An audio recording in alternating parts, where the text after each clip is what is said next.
Bismillah, salatu wa salam ala rasulillah. Donc je suis votre frère Fillah Mohamed Yassim, imam et prêcheur dans plusieurs mosquées en région parisienne. Aujourd'hui, on vit un grand moment, on est en train de vivre une situation vraiment intolérable. Je parle bien de l'état d'urgence et de toutes ces dérives, les abus de l'état d'urgence, des perquisitions qu'on a vues, des perquisitions abusives, violentes, autant dans la violence verbale que dans la violence physique. C'est l'État français, l'État qui organise de manière systémique plus de 3000 perquisitions avec des dégâts considérables sur la psychologie, sur le physique même des personnes qui ont été maltraitées à 2h du matin, 4h du matin. Aujourd'hui on est là pour essayer de vous sensibiliser à notre histoire. Aujourd'hui on vient de subir un état d'urgence qui nous tape de plein fouet, qui nous concerne tous, qui est violent, qui nous rappelle que nous ne sommes pas français, nous ne sommes pas considérés comme français. Et la question que l'on se pose, c'est est-ce qu'on le sera un jour? La situation est vraiment à n'y plus rien comprendre. Pourquoi est-ce que l'État s'acharne autant sur la communauté musulmane? Le ressenti aujourd'hui, c'est un ressenti d'une réelle punition collective. Pour moi, c'est inadmissible que sous prétexte qu'on cherche des coupables, on fasse 2800 perquisitions abusives.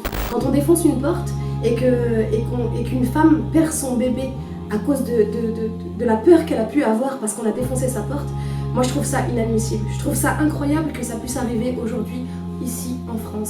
Donc aujourd'hui est venu le temps du sursaut. Il est temps de relever la tête, de bomber le torse, de perdre cette fâcheuse habitude qu'ont pris les musulmans de France, de toujours s'excuser pour les choses qu'ils n'ont pas fait. Effectivement, vous êtes victime une fois suite aux attentats, puisqu'on vous a tiré dessus, à l'instar de tous les Français qui se trouvaient ce jour-là dans la rue, mais une deuxième fois, puisqu'on a établi une responsabilité collective. Et on vous a désigné comme ennemi intérieur. Si je suis là, c'est pour dire que je soutiens la coordination, que je suis de tout cœur avec cette idée. Je suis ravie qu'enfin les musulmans s'allient et se soulèvent contre l'injustice qui les touche. J'espère qu'il n'y aura pas que les musulmans qui se soulèveront, car lorsque l'injustice est là, tout le monde doit se soulever. La communauté musulmane ne sait plus vers qui se retourner. Les personnes qui sont censées la représenter, je parle de CFCM et autres, ne représentent qu'eux-mêmes en réalité. Aujourd'hui, personne ne se reconnaît dans ces instances-là.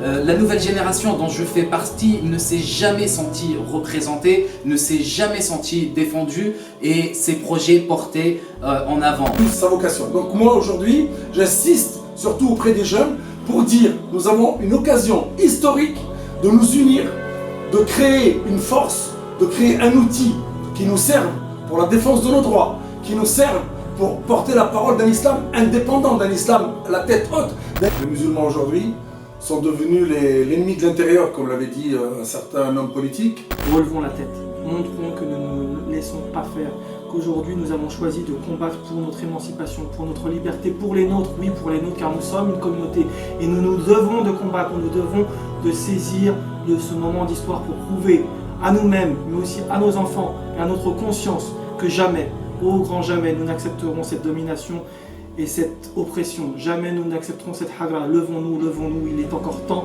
par cette union, qui que nous soyons, que nous soyons de quelque milieu que ce soit, les musulmans doivent se réveiller et relever la tête. L'objectif de notre action aujourd'hui consiste à lancer un challenge au grand public, celui de réunir plus de 100 000 signatures. Nous avons besoin de 100 000 voix pour nous faire entendre une bonne fois pour toutes. Nous sommes capables de réunir ces voix, nous sommes capables de réunir encore au-delà de ça à l'action. En premier lieu, signez la pétition via le site alliancemusulmane.com. Deuxièmement, après avoir signé, partagez immédiatement cet appel à signature, partagez notre pétition.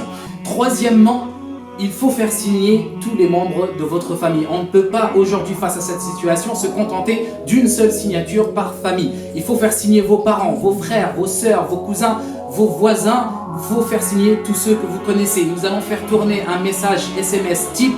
Faites-le tourner à tous vos contacts, envoyez-le à tous vos contacts. La quatrième action, ou la quatrième étape de cette action, pour les plus motivés d'entre vous, allez sur le site alliancemusulmane.com, téléchargez la pétition en format papier. Envoyez-nous cette pétition que vous aurez fait signer au plus grand nombre, Inch'Allah, devant vos mosquées. Envoyez-nous à l'adresse qui va vous être communiquée à la fin de cette vidéo.